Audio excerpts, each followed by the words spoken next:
आपको क्या करना है, आपके सामने एक कहानी की किताब है।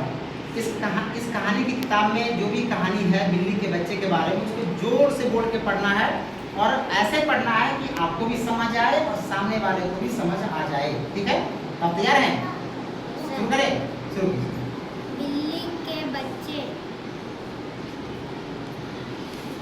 बिल्ली के 3 बच्चे थे, एक काला, एक भूरा और एक सफेद। उन्होंने एक चूहा देखा और वे उसके पीछे भागे।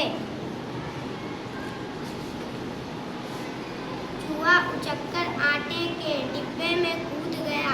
एक एक करके वे तीनों भी डिब्बे में कूद गए, लेकिन तब तक चूहा निकल भागा।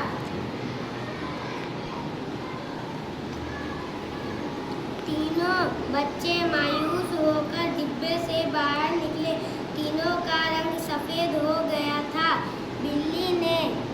बिल्ली को 3 सफेद बच्चे को एक मेंढक दिखा। वे उसे पकड़ने दौड़े। मेंढक धुएं के पाइप में घुस गया। वे तीनों भी पीछे पीछे पाइप में घुस गए। मेंढक पाइप के दूसरे सिरे से बाहर निकला। उसके पीछे निकले बिल्ली के 3 काले बच्चे। बिल्ली के काले बच्चे ने तालाब में एक मछली देखी और उन्होंने तालाब में छलांग लगा दी। मछली तैरकर दूर निकल गई। तीनों धुलकर तालाब से बाहर निकले और चल दिए वापस घर। बिल्ली के 3 बच्चे, एक काला, एक भूरा और एक सफेद। चलिए, बहुत अच्छा। तो कहानी आपको समझ में आएगा? कहानी को पढ़े अच्छा लगा?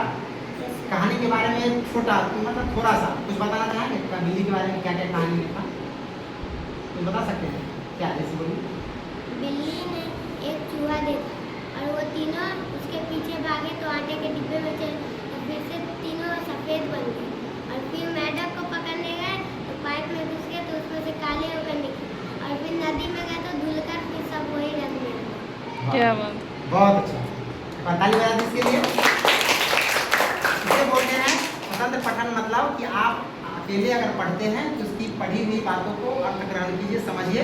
पढ़ने का मतलब है उसके भाव को समझना। ठीक है, ये हुआ पढ़ने का वास्तविक अर्थ। बहुत अच्छा।